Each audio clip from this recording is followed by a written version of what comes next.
Sa ibang balita mga kabrigada, ang PNP tiniyak ang seguridad ng Korean community at maglalagay din umano ng Korean Assistance Desks.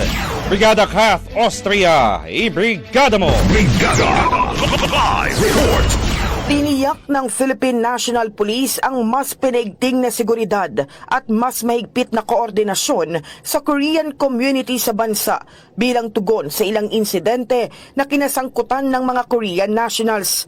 Ayon kay PNP spokesperson Brigadier General Jean Fajardo, nagkaroon ng pagpupulong sa pagitan ng PNP, Korean Representative at ng Presidential Anti-Organized Crime Commission upang talakayin ang mga isyong ito.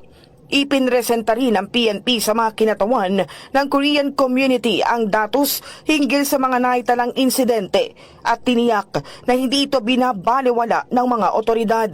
Kabilang dito ang traffic accidents, robbery at alarms and scandals.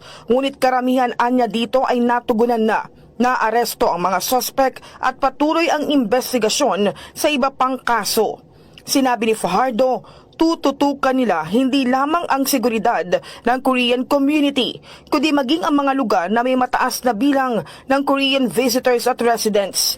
Isa sa mga hakbang ay ang pagtatatag ng Korean Assistance Desk sa piling mga lugar. Nauna nang naglagay ng Assistance Desk ang PNP sa Binondo sa Maynila, isang kilalang destinasyon naman sa mga Chinese nationals.